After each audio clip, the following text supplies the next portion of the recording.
Oke, buat pemirsa yang ada di rumah, sekarang Aziz sudah bersama dengan nih gila ya. Wanita satu ini cantik banget. Turun langsung dari kayangan, langsung kita sapa kenalan. Halo Kak, dengan Kak siapa? Dengan Mbak Wina. Ya ampun Mbak Wina, cantik banget ya, gemoy gitu kan Mbak Wina. Kalau boleh Mbak Wina, boleh tahu Mbak Wina di sini lagi ngapain? Kebetulan lagi ada keperluan dari kerja sekaligus dimintain wawancara dadakan ya. Tembak ya pemirsa ya. Oke Mbak Wina, tapi sehat ya Mbak Wina ya? Alhamdulillah sehat. Oke, alhamdulillah. Mbak Wina, kalau kita berbicara tentang kembang tumbuh anak, apa yang Mbak Wina ketahui? Mohon maaf sebelumnya Mbak Wina udah berkeluarga? Belum ya. Semoga secepatnya ya Mbak Wina ya mendapatkan jabatan yang mau sama Mas kameramen. Masih jomblo? Apa ini juga boleh. Kalau ini ada bonusnya. Gimana Mbak Wina? Apa yang Mbak Wina ketahui tentang kembang tumbuh anak gitu? Kembang tumbuh anak berarti usia balita ya? Ya itu sangat. Dipecah-pecah dulu aja kembang pengertiannya apa? Tumbuh kembang apa? Itu bunga. Pinter ya orang-orang sekarang, kembang bunga. Kalau tumbuh kita ini ya. Terus balita dijadiin satu jadinya bunga.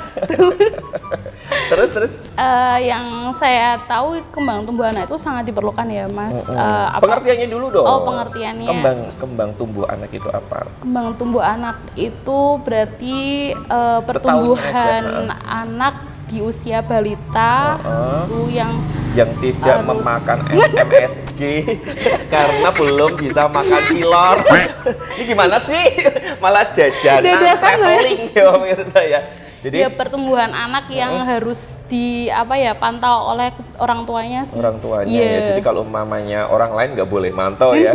Kalau orang tuanya kan secara keluarga mesti punya ikatan ya Mas. Ikatan batin yang begitu erat sehingga menggebu menghasilkan keluarga yang sakinah mawaddah warahmah. Kayak pernikahan ya pemirsa. Ini Mbak Wina gimana sih semakin ke sana semakin ke sini ya.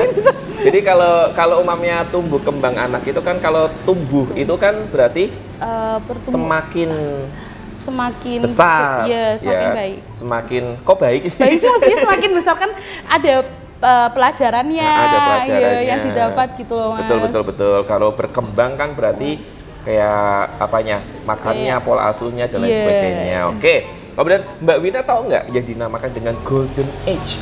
Usia emas. Hah? Usia emas. Golden artinya?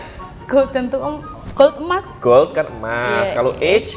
Usia berarti disambung? Dia kok geli sendiri sama jawabannya sendiri ya. Nggak apa-apa Mbak Wina. Ini salah nggak masalah gitu kan. Benar juga nggak masalah gitu. Karena nanti kita bakal mendengarkan penjelasan dari ahlinya gitu kan ya. Apa menurut Mbak Wina golden age itu? Yang setahu saya berarti usia masih itu ya Mas, kayak udah mateng gitu kan.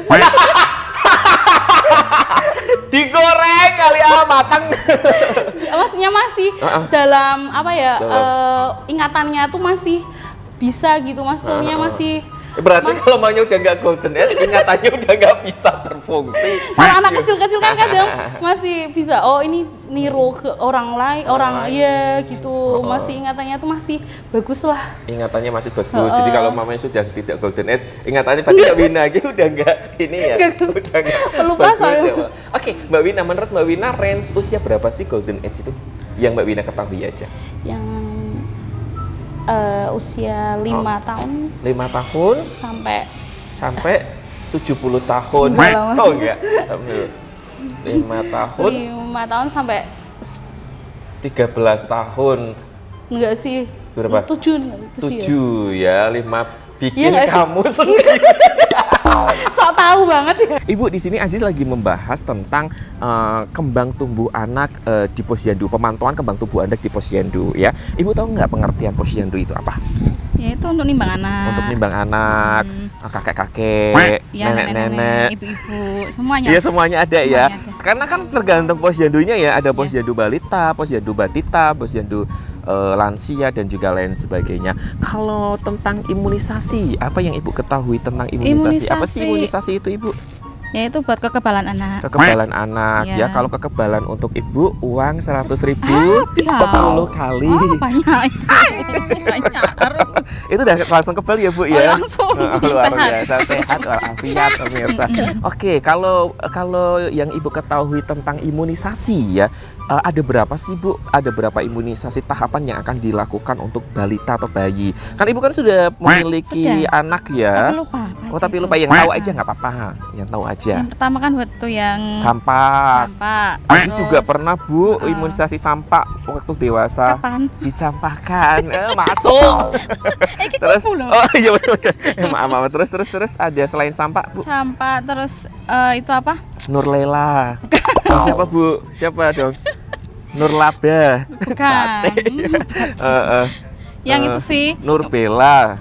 Siapa sih Bu? Ibu mau ngomong apa sih Bu? Lupa. Oke, dia lupa. Yang masih ingat lagi selain campak mungkin?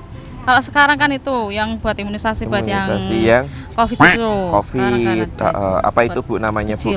Ya inilah COVID itu. COVID ya. Jadi oke. Terusan habis itu kalau berarti alhamdulillah kalau umpamanya anak-anak semuanya sudah imunisasi ya Bu ya, aman ya insya Allah ya. Jadi kekebalan tubuhnya juga bagus gitu. Nah menurut Ibu untuk kita bisa ibaratnya mengetahui kembang tubuh anak itu harus ke posyandu apa di rumah juga bisa sih Bu?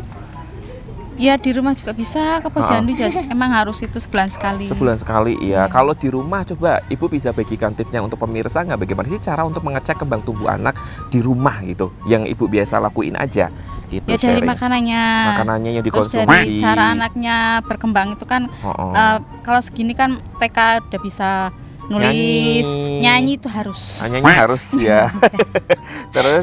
Terus bisa ya komunikasi bagus lah sama orang tua, jadi, bisa ngomong jelas. Oke, jadi detail gitu ya Bu ya, perkembangannya apa saja harus dicatat, harus diteliti ibaratnya gitu ya. Kalau di posyandu biasanya yang didapat apa saja Bu untuk mengecek kembang tubuh anak? Ya ini dari ukuran badan anak. Berat badan, lingkar gitu kepala. Ya. Nah, Ibu penasaran nggak sih sebenarnya penjelasan dari ahlinya gimana sih sebenarnya cara untuk kita ataupun nanti kita akan diberikan tips sama ahlinya untuk ibaratnya mengetahui cara kembang tubuh anak di rumah yang baik dan juga benar. Oke? Ibu lihat ke kamera sana, nanti kita bilang bareng-bareng check it out. Oke? 3 2 1. Check it out. Check it out.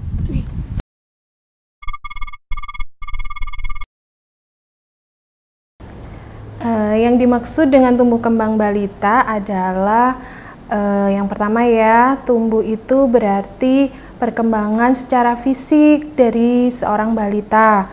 Fisiknya itu berarti dia bertambah berat badannya, bertambah tinggi badannya. Misalnya waktu lahir itu balita, bayi ya, itu berat badannya 3 kilo, panjangnya 49 cm. Nanti setelah dia berumur 3 bulan, dia tumbuh menjadi berat badannya 5 kilo, kemudian panjangnya dia bertambah menjadi 50 cm. Itu yang dimaksud dengan tumbuh.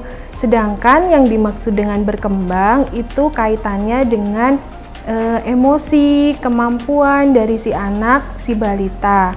Misalnya waktu masih bayi dia hanya bisa menangis, kemudian setelah dia sesuai usianya semakin berkembang, dia nanti akan bisa mulai mengucapkan kata ayah, mama, seperti itu. Itu namanya tumbuh dan kembang pada balita.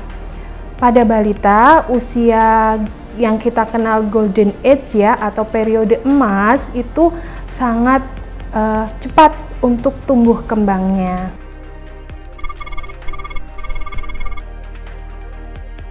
Tumbuh kembang balita harus selalu kita pantau untuk mengetahui apakah perkembangan dan pertumbuhannya itu sesuai dengan usianya. Apabila terjadi gangguan, itu bisa segera kita temukan dan segera kita atasi, sehingga tidak berlarut-larut, sehingga balita kita itu bisa berkembang dan tumbuh sesuai dengan tahapan usianya.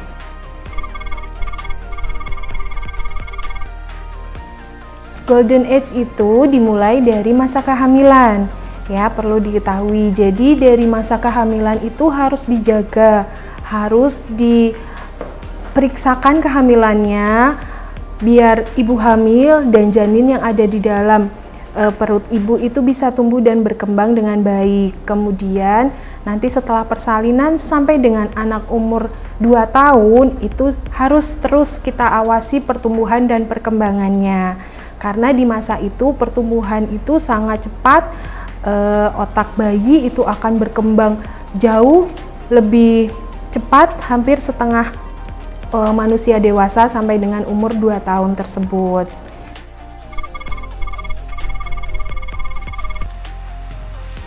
Iya, untuk memantau tumbuh kembang balita yang harus kita perhatikan adalah dengan peningkatan atau pengukuran berat badan dan juga tinggi badan. Balita semakin bertambah usianya, berat badan dan tinggi badannya itu harus bertambah. Kemudian kita juga mengukur lingkar kepala. Lingkar kepala itu untuk bayi ada ukurannya tersendiri. Dia semakin bertambah usia juga ukurannya semakin bertambah. Tetapi apabila ditemukan balita dengan ukuran kepala yang terlalu besar atau terlalu kecil, harus segera kita temukan, dan apabila sudah ditemukan itu harus segera ditangani. Itu salah satu yang bisa kita lakukan untuk memantau tumbuh kembang balita. Selain itu juga kita perlu mengawasi perkembangannya, harus sesuai dengan tahapan usianya. Nah, untuk tumbuh kembang balita itu biasanya dipantau di posyandu.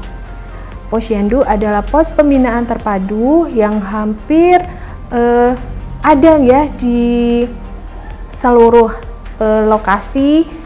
Di Kota Pekalongan kita punya 416 posyandu yang tersebar di RT RW setempat. Mungkin di dekat rumah pemirsa itu ada posyandu, kita manfaatkan itu sebagai tempat untuk memantau tumbuh kembang balita kita.